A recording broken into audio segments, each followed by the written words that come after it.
Yuyyaa shamaa akkam jirtu kabajamtootaaf hordoftoota qophii Oromiyaatu Yuunifoor. Nagaaf jaalalli tokkummaan bakka jirtan hundaatti hunda keessaniif yaa ta'u jecha guyyaa har'aas barattoota dubaraa kutaa 12ffaa qoramaa jiran raajii fidan ilmaan 11 haadhaa 10 irraa dhalatan eessatti akka ta'e gariin maqaa isaanii gariin immoo yuunivarsiitiitti dhalatanii qofaa isiniif qabadheen dhiyaadheeraatii hanga xumura qophii kanaatti laayikii fi sheer akkanumallee namoonni chaanalii keenyaaf haaraa taatan anaa dhufu jecha subscribe gochuun maatii keenya ta'a jecha akkanumallee dabalataan jaalallee yookiin immoo hiriyaa yoo qabaatte daa'imni hiriyaa kee yookiin immoo jaalallee kee heerumtee daa'ima hin godhanne yoo ta'e immoo daa'imni isin lamaan gidduutii dhalachuu danda'u maal akka fakkaatu beekuu yoo barbaaddan suuraa kee qulqullina qabuu fi suuraa jaalallee kee qulqullina qabu appilikeeshinii kana keessa galchuun qofa daa'imni sadii kan kee gara fuulduraa maal fakkaachuu akka danda'u appilikeeshinii tilmaamu linkiin isaa komentii viidiyoo kanaa kan jalqabaa jala jira. Ijoolleen keessan maal fakkaachuu akka danda'an linkii kana tuquun ilaaluu dandeessu jecha gara qophii dinqisiisoo har'aatti. Akkuma beekamu dubartii yeroo jalqabaaf deessee gaafa guyyaa sanbata duraa yookiin immoo qidaamee isiniif qabadheen dhiyaattee ture. Tokkotu dahe jennee ajaa'iba jennee ajaa'ibsiifannee balbala numaa cufatu guyyaa kaleessaa immoo daa'imni yuunivarsiitii keessatti dhalatanii kunneen 11 gahaniiru. Komentii tokko kan hin dubbise barattoota dubaraa garaatti baatanoo otoo guyyaa nuun gahiin mixiitti fidaa jira warri dhiiraa immoo yaaddoon akkam godhaa jira laataa kan jedhu ture. Dhuguma qormaanni bara kana baay'ee kan nama ajaa'ibudha. Barattoonni dhiiraa dubbisaa yeroo turan barattoonni dubaraa maal gochaa akka turan rabbumatu beeka. Haadholii dahan hundumaa kana baratti hageyoonaa dhiirri ulfeesse anadha jedhee waliin suuraa kan ka'e tokkoyyuu hin argamne. Tarii qormaanni kutaa 12 bara kanaa adda kan isa ga'u kan jalqabaa yuunivarsiitii naannoo isaaniitti dhiyoo qoramu kan lammataa immoo koodiin qormaataa 12 ta'uu isaati. Karaa tokkoon gaarii ta'us karaa biraa immoo dhiibbaa uumuu ni danda'a. Waan kun barattoota hedduu yaaddessuun isaa hin oolle.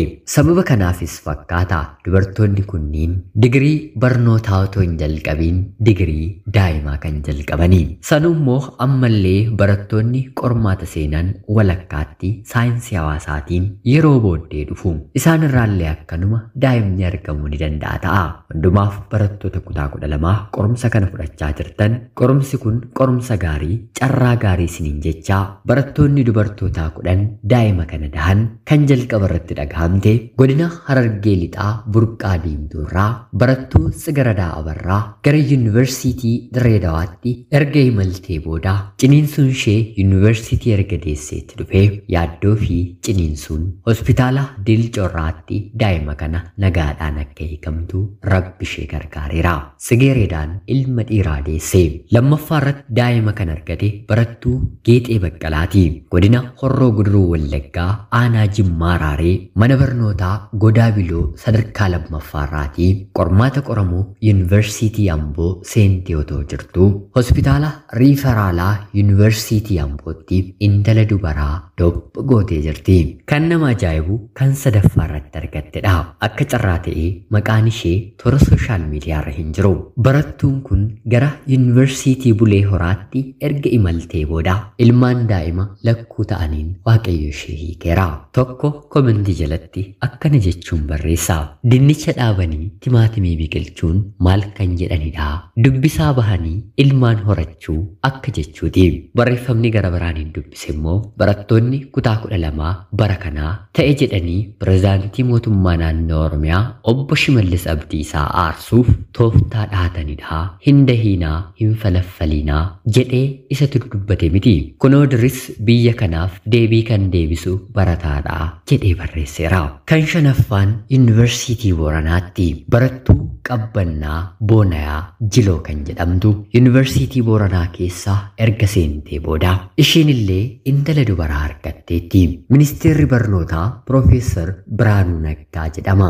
Maqaa ijoollee kanaa kan dhiira ta'e Biraanuu kan dubartii taate immoo Biraanee jedhaa jedhee barreeffamni nama kofalchiisu hin dhabamne. Kabiraa barattoonni dubaraa dahane kun yuunivarsiitii yeroo deeman hospitaala kan deeman isaan immoo kan jedhan hin dhabamne. Hundumaaf gara ja'affaatti isin dabarsa.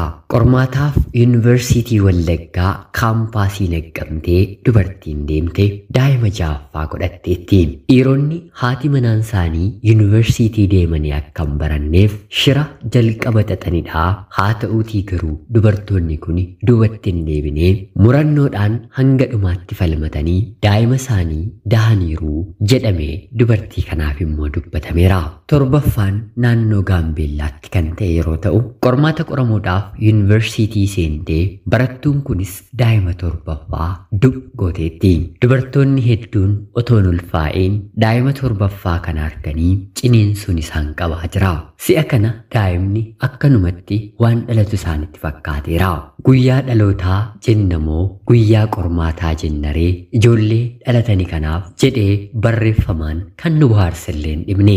Dubartii torbaffaa irratti deesse kana adda kan godhu warri kaan ciisanii daa'ima isaanii kan kunuunsan yeroo ta'u isheen garuu sireerraa kaatee teessee ija kaameeraa keessa ilaalaa jirti.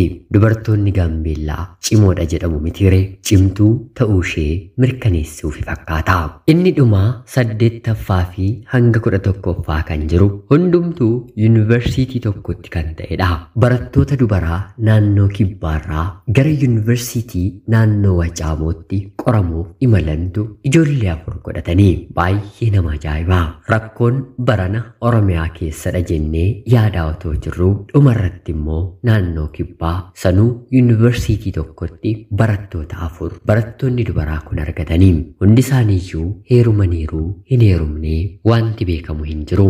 Kanaan duratti biyya kana keessatti seenaan akkanaa galmaa'ee hin beeku. Tarii yuunivarsiitiiwwan garaagaraa kan hin gabaasamne illee ni jiraatu ta'a. Gama tokkoon namni dhumaa jira. Gama tokkoon immoo namni biqilaa jira. Kana beekee rabbumatu godhe. Daa'imni kennaa waaqayyooti. Bor biyya kan eegan biyya kan qaban warreen dhalatani kana. Haadholiin kunillee ulfa gadameessa isaaniitti baachuu otoo hin dadhabin dhiphina jireenya isaanii keessatti al takka argan qormaata kutaa 12ffaa qoramuu lachan isaayyuu darbanii kunoo kanaan ga'aniiru. Dhugumatti seenaa fi carroomuudha. Qormaata kanarratti illee waaqayyo isaanaa gargaaru jechuun barbaada. Ilmaan kunillee ilmaan ija biyyaaf ta'an nuufaa ta'anii barattoota kutaa 12ffaa hunda keessaniif qormaanni kun qormaata gaarii carraa gaarii isiniif hin hawwa. Kana hundumaa erga taphannee booda jaalallee kan qabdu yoo ta'e tarii jaalallee kee waliin daa'imni godhachuu dandeessu maal akka fakkaatu tarii immoo jaalalleewwan garaagaraa kan hin murteeffanne oppiraa kan qabdu yoo ta'e suuraa isaanii galchuun qofa daa'ima bareedaa yookiin immoo bareedduu ija kee keessa seentu eenyurraa argachuu akka dandeessu tilmaamuu beekuu yoo barbaadde appilikeeshiniin ajaa'ibaa suuraa kee fi suuraa jaalallee kee walitti fiduun daa'ima godhachuu dandeessan tilmaamee baasu. Liinkiin isaa komentii viidiyoo kanaa kan jalqabaa jala jira. Liinkii sana tuquun ammuma daawunlood gochuun ittiin bohaaruu dandeessu.